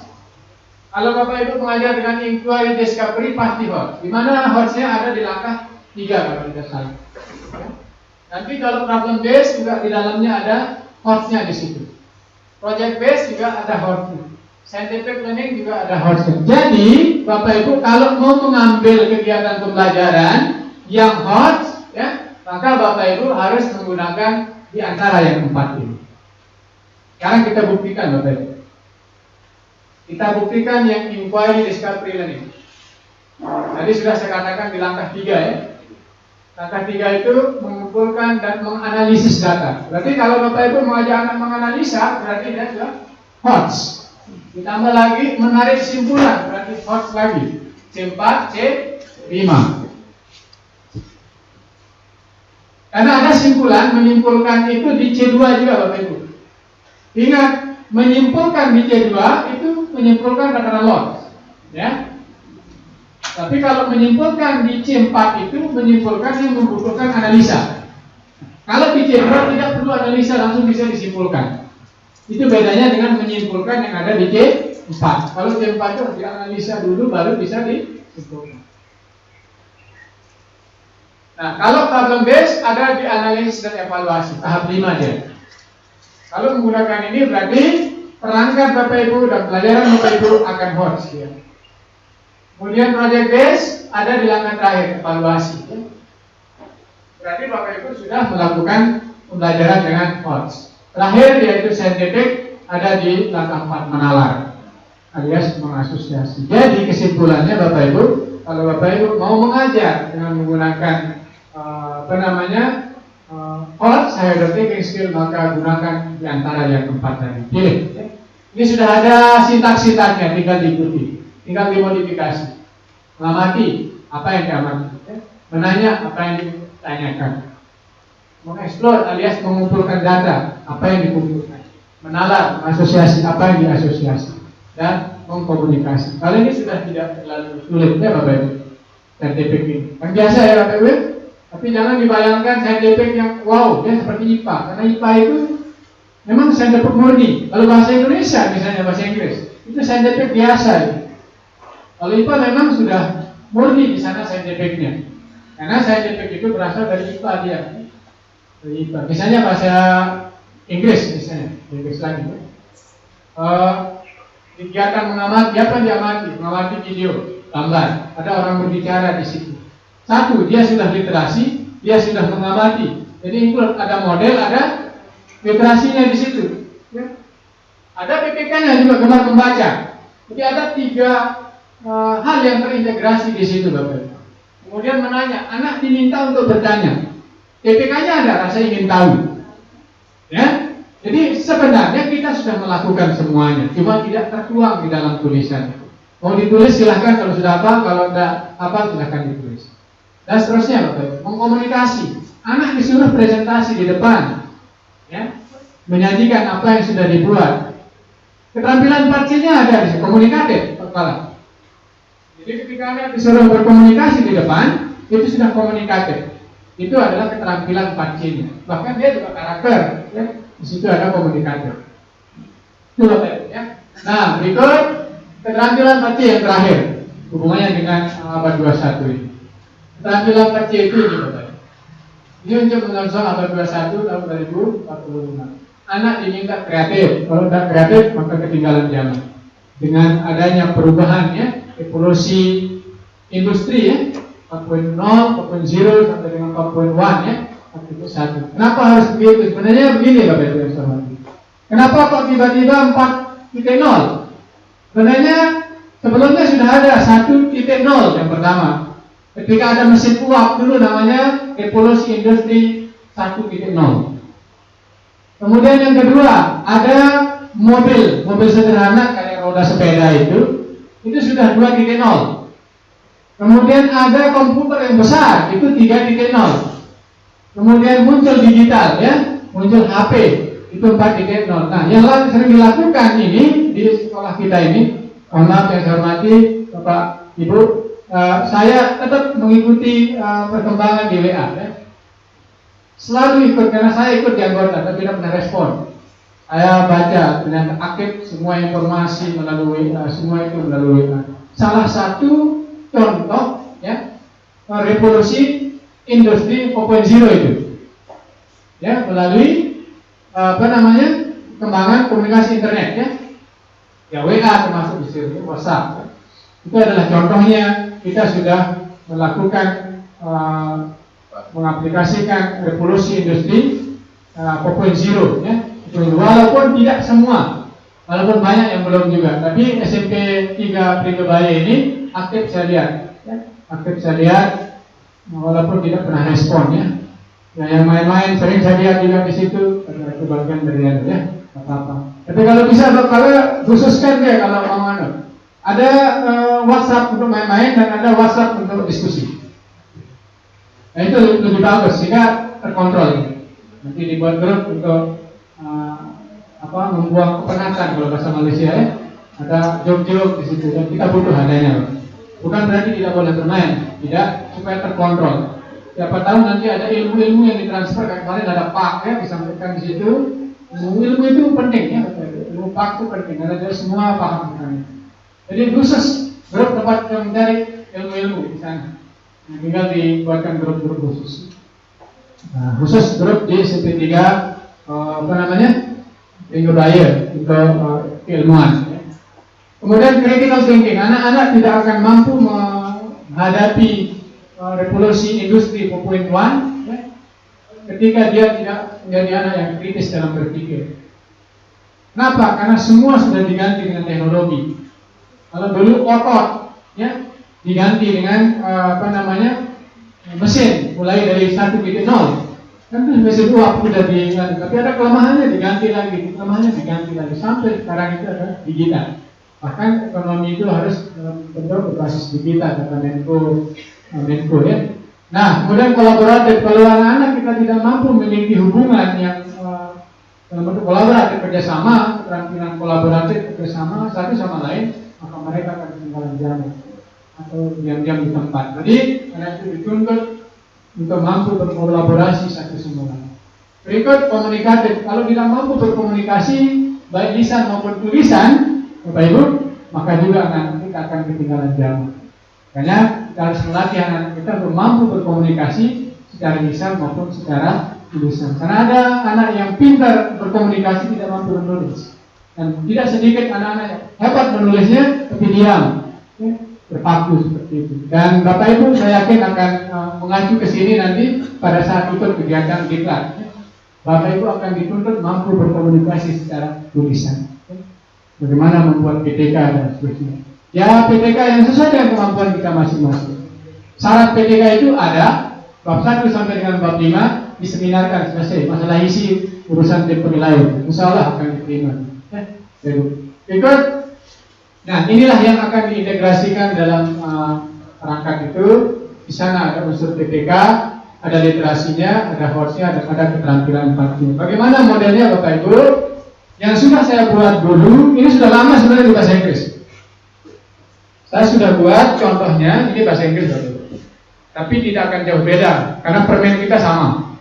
Saya sudah buat dia. Ini contoh silabus yang terintegrasi.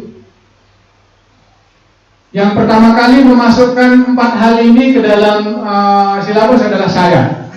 Kemudian saya coba tuangkan di komunitas dan komunitas menyambut dengan baik. Kemudian disadur oleh komunitas-komunitas lain dan saya tidak tahu mata pelajaran lain ya. Saya masukkan 4 hal ini, Bapak Ibu, yang ini ke dalam silabus. Kenapa? Karena kita dituntut untuk membuat RPP terintegrasi. Yuk, dasar terintegrasi dari mana? Karena dasar RPP itu adalah silabus. Oleh sebab itu harus kita susun dia di silabus, sehingga saya munculkan ini. Ada fokus karakter PPK-nya, ada literasinya, ada level berpikirnya. Level berpikir itu 2 Bapak Ibu, ada Lodge dan ada Hodge, tergantung keadaannya. Kalau menerapkan seperti ini, ada kata menerapkan, bisa dilihat Bapak Ibu. Nah, ini ada kata menerapkan. Menerapkan ini kira-kira level kognititifnya apa? Loh, kenapa C3? Jadi kita rancang di situ C3 yaitu Lodge atau low thinking skill. Keterampilan partnya mana? 4 partnya bisa saja semuanya ya. Dan ini bisa dipilih Bapak Ibu. Karakter mana yang Bapak Ibu akan ambil? Lalu literasi mana yang Bapak Ibu akan ambil? Sesuaikan dengan mata pelajaran masing-masing.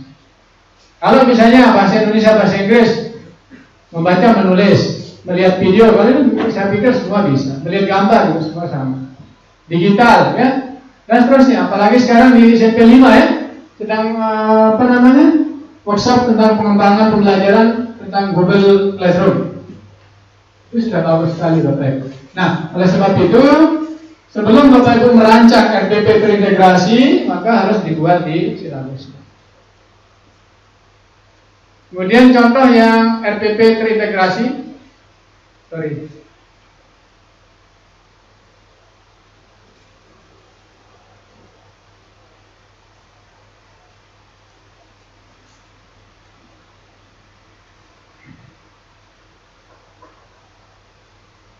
Nah ini contoh yang RPP terintegrasi Bapak.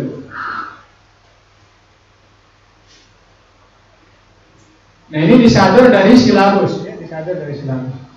Di mana dia terintegrasi? Kebetulan saya yang merancang dulu membuat RPP seperti ini supaya dia rapi ya. Kemudian saya masukkan dia tujuan pembelajaran itu harus dibuat dengan pola ABCD. Ini yang saya maksud dengan pola ABCD tadi Bapak Ibu. Mudah-mudahan di mapel lain juga sudah. Nih, peserta didik A, audien dapat menentukan tujuan komunikatif, ungkapan harapan, doa dan seterusnya. B, ini contoh yang secara umum, yang koma-koma, yang tidak boleh ini, ya. Tidak boleh dikoma-komakan. Ini sebelum PKP Bapak Ibu. Nah, kemudian melalui pemahaman dialog C secara kolaboratif D. Nah, itu pola ABCD Bapak Ibu, ya, pola ABCD. Di mana dia terintegrasi yang 4 tadi, ini saya masukkan di sini supaya sebagai tanda saja. Kalau merah itu fokus karakter, hijau itu literasi, level berpikir itu biru, dan coklat penampilan batin. Kenapa saya buat ini? Sekedar untuk membuat peserta saat itu paham, cepat paham. Nah, sehingga di KBM, di kegiatan pembelajaran itu sudah kelihatan. Peserta didik berdoa dalam hati, religius. Berarti ini adalah apa yang merah tadi? Karakter ya. Kemudian guru menyediakan menayangkan video percakapan, literasi media. Kemudian yang biru di sini ada birunya juga. Peserta didik melengkapi dialog penumpang berdasarkan situasi yang tersedia secara kelompok tanggung jawab. Ya. Dan di sini kalau menentukan melengkapi ini masih lot ya. Nah, ini adalah hotnya, ini adalah level berpikirnya, ini adalah karakternya tadi ya. Semua ada ya. Nah, kemudian di kegiatan akhir yang keterampilan 4C, guru dan atau siswa memberikan kesimpulan terhadap materi yang telah didiskusikan, critical thinking. Ini keterampilan 4C. Jadi semua aspek yang 4 tadi terintegrasi dalam satu proses pembelajaran. Bapak Ibu ya. Nah ini yang model PKP ya. Tinggal dilanjutkan ya. Model lama juga bisa dikembangkan seperti ini juga tidak apa-apa. Cuma bedanya pada ini saja ya. Semuanya sama ya. Kemudian ini yang saya maksud tadi, supaya kita tidak hanya apa namanya cerita-cerita saja yang kita dengar, kenapa 4.0, kenapa 4.1 ini deh. Saya tunjukkan dalam gambar. Ini mesin uap oleh James Watt itu. Ini 1.0 loh. Ini revolusi industri 1.0. Kemudian revolusi industri 2.0 ini pabrik mobil, ya? Model Ford yang kayak sepeda. Ya. Nah, kemudian ini yang komputer Pegasus namanya. Ya. Ini mulai dasar awal untuk revolusi industri 3.0. Lalu ini Regen 4.0, ini Android, ya. Dan di sana ada internet. Ya. Dan 4.1-nya follow up dari ini. 4.1-nya adalah follow up dari ini. Ini dia. Nah, kalau Pak Menteri mengatakan era revolusi industri 4.1 itu ditentukan pada pola ekonomi digital. Nah, berarti digital, ya? Semua dalam bentuk digital. Dan cara menghadapinya adalah dengan terus belajar, nanti learning proses. Barangkali itu dasarnya sehingga Menteri kita terbaru ini Pak Nadiem ini menyederhanakan, ya, RPP kita sehingga dia fokus pada proses proses refleksi katanya kalau di video itu, ya. Proses yang diutamakan daripada rancangan. Tapi kalau dua-duanya dirancang kemudian prosesnya bagus, saya pikir itu lebih baik. Ya. Tidak ada persiapan, lalu prosesnya diharapkan bagus, saya pikir kurang. Kenapa ibarat Bapak Ibu, ada ibu-ibu yang pergi ke pasar, mau beli rok misalnya, rencana di rumah mau beli rok, ya, sampai di pasar karena dia ibu itu melihat ada sepatu bagus, nggak jadi beli rok, sepatu yang dibeli. Itu artinya bahwa tanpa perencanaan yang matang, kegiatan pembelajaran akan berubah di tengah jalan. Kalau demikian adanya, maka proses pelayanan tidak bagus. Ibarat seorang nahoda kapal yang membawa penumpangnya, ya. Dia tidak turun arahnya, mau ke barat kembali ke timur, kembali ke selatan ke utara. Itu ibarat seorang guru yang tidak memiliki persiapan. Oleh sebab itu, kita ikuti perkembangan terbaru ini sambil menunggu kebijakan-kebijakan dari atasan kita. Kalau sudah lengkap yang ini tinggal disederhanakan. Ya. Kalau sudah sederhana yang kita buat, lalu kembali kepada yang lengkap, maka susah kita buat lagi. Nah, sebab itu tadi saya tanya Pak Kepala, yang mana ini? Yang terbaru? Karena ini belum diketok oleh dinas, kita lanjutkan yang sesuai dengan ini saja, abad 21. Kalau sudah punya abad 21, semua tinggal disederhanakan, tinggal dipotong-potong saja Bapak Ibu. Ya, ini Bapak Ibu yang saya hormati. Selanjutnya, supaya tidak belar juga pemahaman kita, sedikit saya akan paparkan kaitannya dengan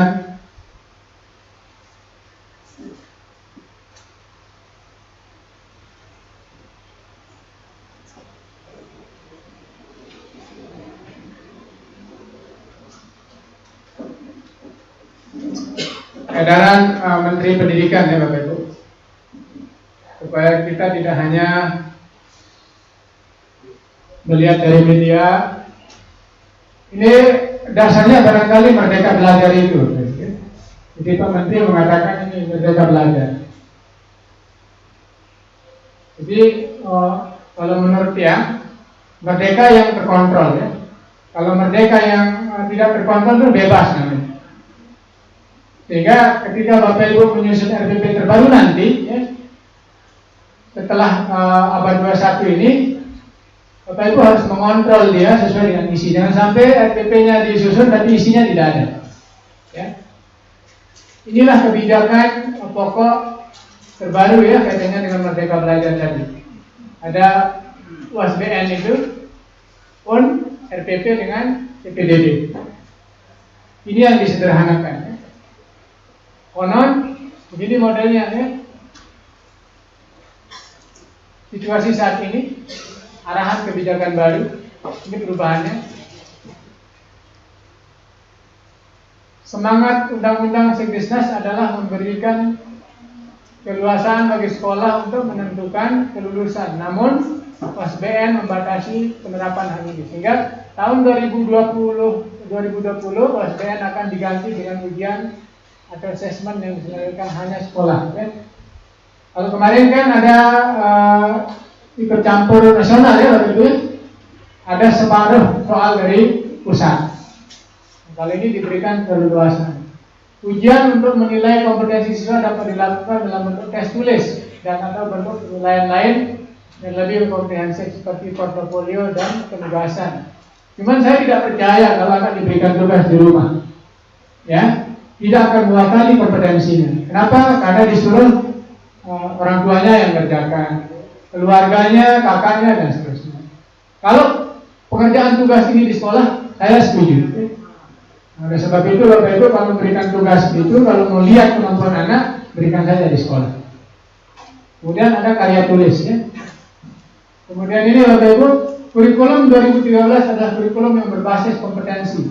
Perlu asesmen yang lebih holistik untuk mengukur kompetensi anak. Guru dan sekolah lebih merdeka dalam menilai hasil pelajaran. Kalau ini setuju saya. Dia bukan pusat yang menilai, tapi Bapak Ibu lah yang menilai kemampuan anak kita.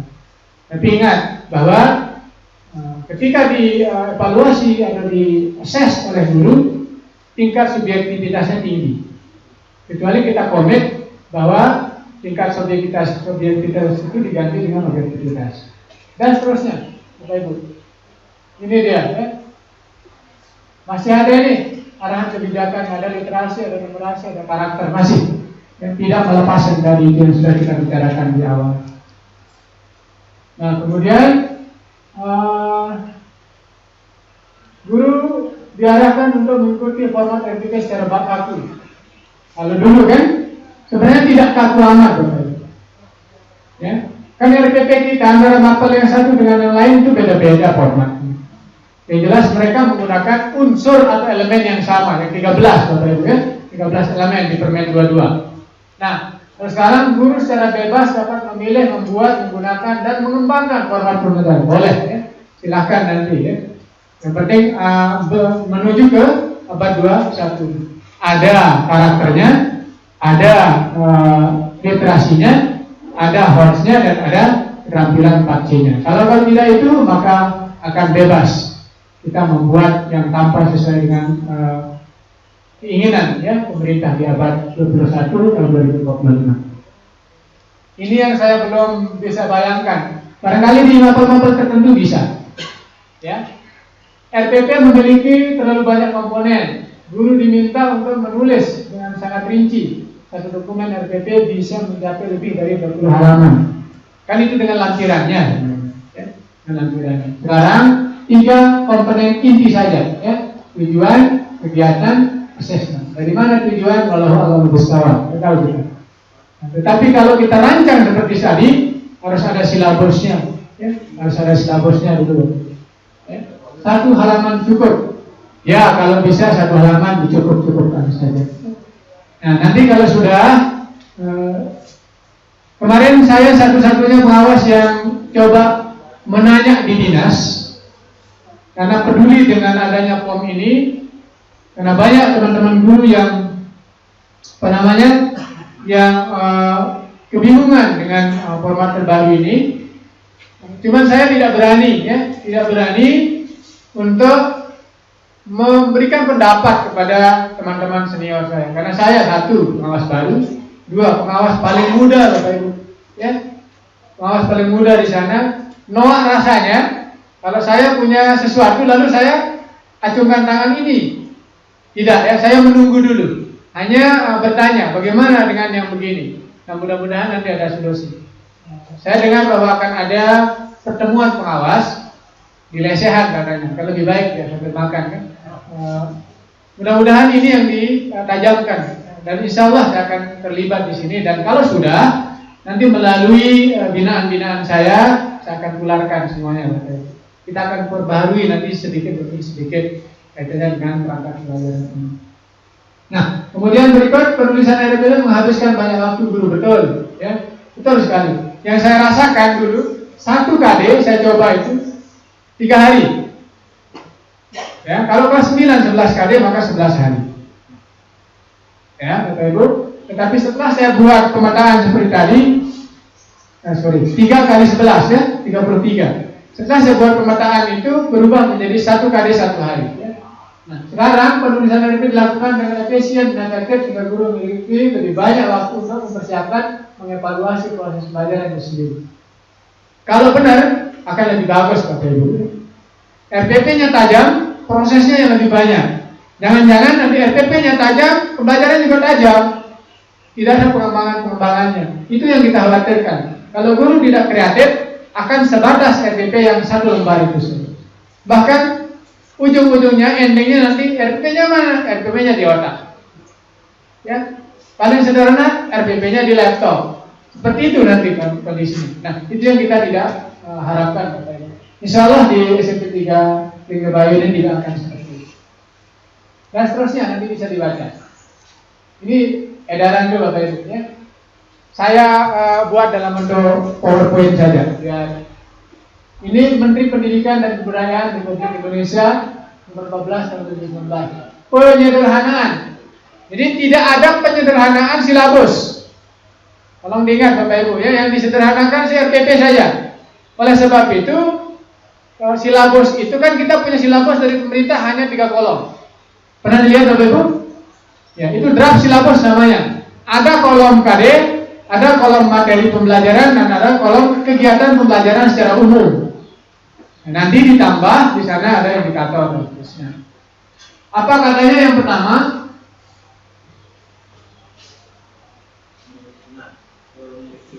Penyusunan maksudnya ya, salah ketik ya. Penyusunan RDP dilakukan dengan prinsip efisien, efektif, dan berorientasi pada murid. Berarti pertanyaan saya, apakah yang dulu tidak berorientasi pada murid? Apakah RDP kita sebelumnya berorientasi pada guru saja? Saya pikir enggak. Kan yang kita buat itu berorientasi pada murid juga, Bapak ya. Nah, oleh sebab itu ini mungkin penegasan saja ya. Kata kunci yang kita ambil adalah efisien dan efektif, tapi lebih sederhana.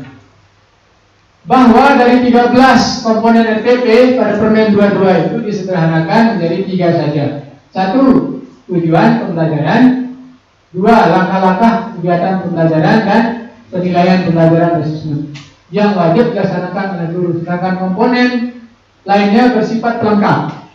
Nah, yang lainnya pelengkap. Boleh 13, boleh 3. Bapak Ibu ya, boleh 3. Asalkan tidak keluar dari KD, itu saja. Yang ketiga, sekolah, kelompok guru, dan mata pelajaran sejenis.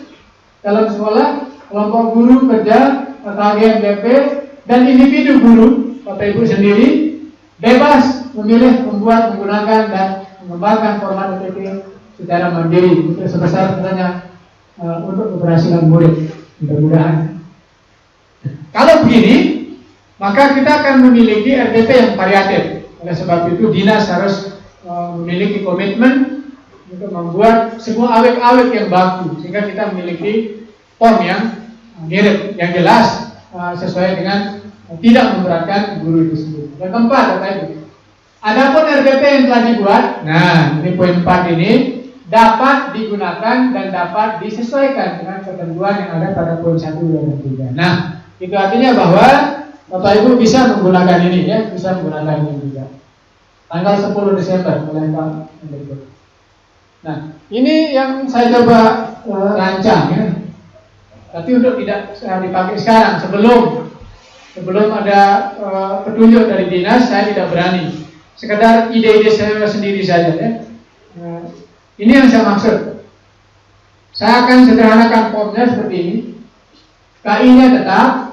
Kemudian kita masukkan kolom KD, materi pembelajaran, kegiatan pembelajaran umum. Ini tidak saya, ini memang ada di draft dari pemerintah, tambah dengan indikator dan sumbernya. Yang lain ada di RDP, ya, ada di RDP. Ini yang diminta oleh Mendikbud baru. Ada identitasnya, Bapak Ibu. Ya, ini identitasnya. Kira dari pengetahuan saja. Baru tujuan pembelajaran. Ini yang saya maksud. Kalau indikator Bapak Ibu banyak, materinya banyak di KD, maka akan lebih dari 1 lembar. Ya.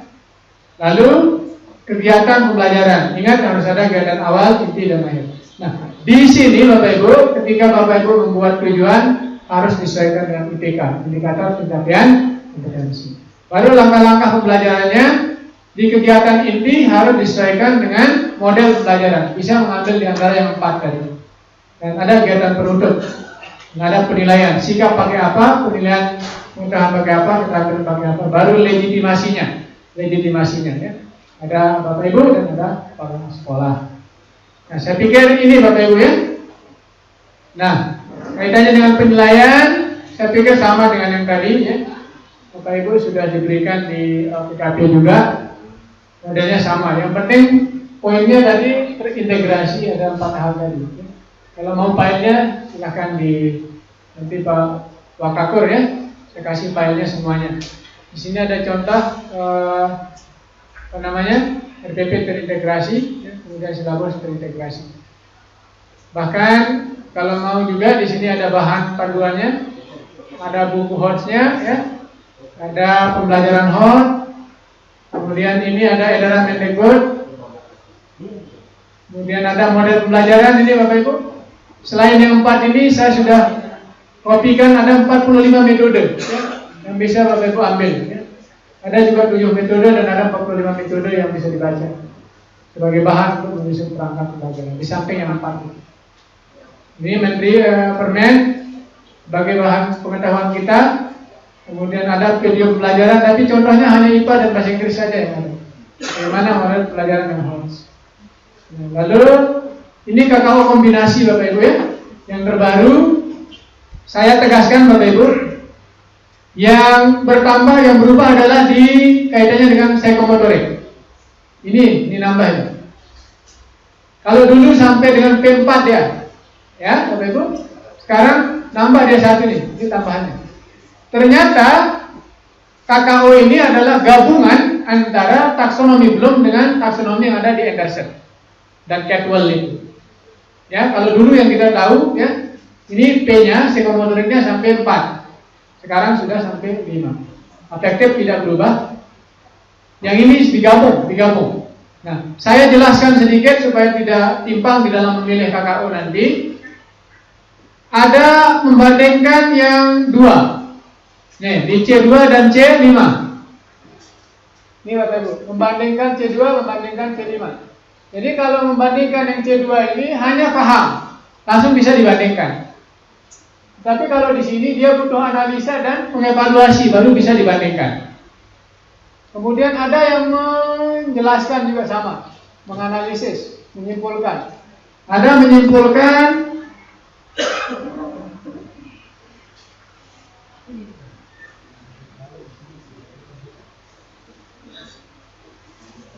Nah ini Bapak Ibu. Ada menyimpulkan di C4 dan ada menyimpulkan di C5. Kalau dulu hanya di C5 saja. Nah, menyimpulkan di C4 ini adalah menyimpulkan setelah dia mampu menganalisanya. Tetapi kalau menyimpulkan di C5 ini adalah setelah dia mampu mengevaluasi. Dia kepalanya saja ya. Dia kepalanya. Ini ada mengingat, jadi dengan mengingat, memahami, paham, mengaplikasikan, menggunakan pengetahuannya, menganalisis pengetahuannya, mengevaluasi apa yang sudah dianalisis, lalu membuat atau mencipta apa yang sudah diingat, apa yang sudah dipahami, apa yang sudah diaplikasikan, sampai dengan apa yang sudah dievaluasi. Jadi dia bertautan ini satu sama lain, ya. Nah, kemudian di sini kalau di bahasa Indonesia dan bahasa Inggris barangkali ada matematika juga ada yang terbaru kayaknya. Siapa yang matematika? Satu saja. Pak Muhyiddin, berapa jenis keterampilan di matematika? Jenisnya?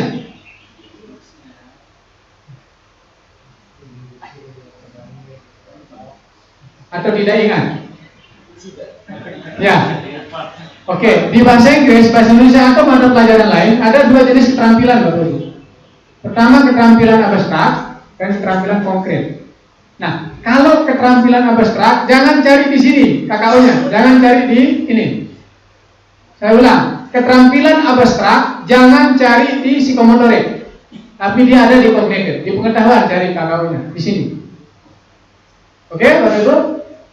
Saya ingatkan, keterampilan abstrak jangan cari di psikomotorik KKU-nya, tapi cari di kognitif. Itu saja ya. Nah, saya pikir itu mungkin kalau ada pertanyaan silakan. Mudah-mudahan apa yang saya sampaikan ini bisa menjadi bahan Bapak Ibu untuk untuk melakukan workshop sekarang setelah jam 12 ya. Gimana Pak Waka? Langsung workshop atau istirahat dulu? Istirahat dulu ya. Berarti pas ya sampai jam 12 kurang dikit selesai teorinya. Yang sebenarnya kalau saya dalam membahas ini akan lama ya Bapak Ibu ya. Karena ini dibahas selama 5 hari kalau di TKP itu 5 kali pertemuan. Ini saya rangkum menjadi sekian jam. Nah, kurang lebihnya mohon maaf ya. Kalau ada yang perlu ditanyakan silakan. Tidak ada Bapak Ibu ya. Langsung action ya. Biar contoh silahkan dikembangkan, disepakati ya. Yang penting ada unsur yang 4 tadi. 1. Literasi, 2 PPK, 3 horse-nya, kemudian yang keempat adalah keterampilan 4C. Boleh ditulis, boleh enggak. Maksud saya begini, tadi ada di RPP, Bapak Ibu ini contoh RPP integrasi.